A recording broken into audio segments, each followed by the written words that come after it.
I'm Anthony Padilla. And I'm Ian Hecox. And you're watching Behind the Brand with Brian Elliott.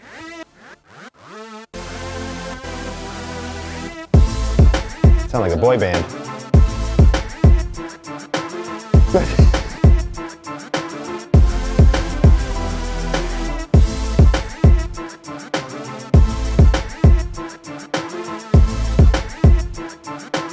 Hey, I'm Brian Elliott. Welcome to another edition of Behind the Brand. Today I'm here with Anthony and Ian from Smosh. Guys, welcome to the show. Thank you. Thanks for having us. I usually ask my guests, how'd you get this job? Sheer luck. Yeah? I think it's like a combination of luck and then being able to put a lot of effort and time into it and really dedicate our entire lives to it. And just timing. We were sort of in the right place at the right time, and we sort of seized that moment.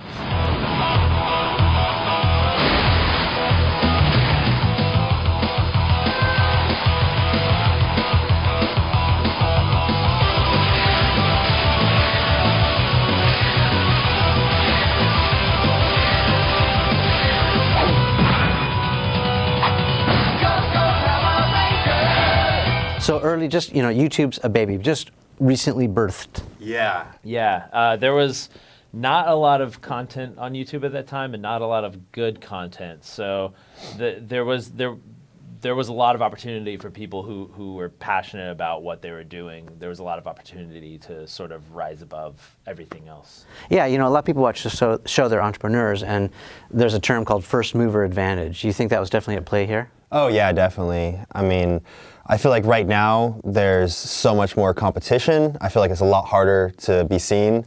But then again, now if you are seen, you can rise to the top immediately. Yeah, I guess that's a question I wanted to know from you guys is, now that you've had a little bit of success, you got some traction, you have a following, 20 plus million subscribers, right? So is it easier today, right now, to start something brand new? Or was it easier back then because you had, not as far to fall? I think it's different. I think there's probably the same amount of opportunity, but there's different ways of going at it now. Back at the beginning of YouTube, you just had to get one video on the front page, and then that could usually expose your channel to everybody.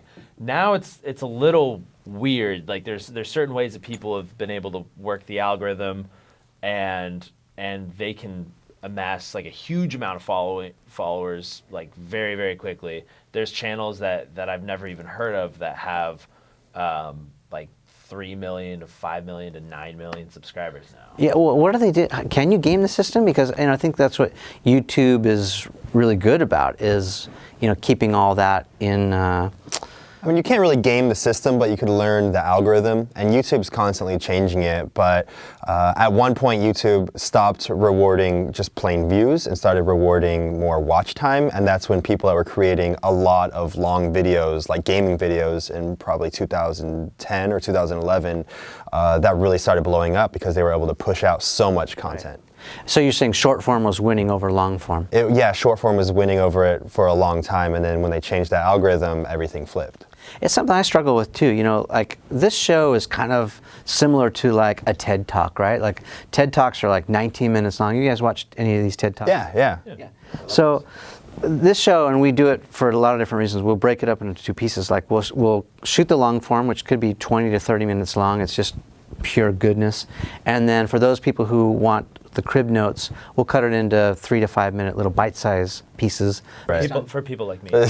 Yeah, who are either consuming through their phone or they don't have time or whatnot. They want to get it bite-sized. And for me, the jury's still out. Like long form still gets about as much traction and engagement as a short form. Yeah, I think it's pretty much just that there's a different audience for both. There's people that want to go on YouTube, and then there's other people that just want to stick to watching clips on Twitter or Facebook. Yeah.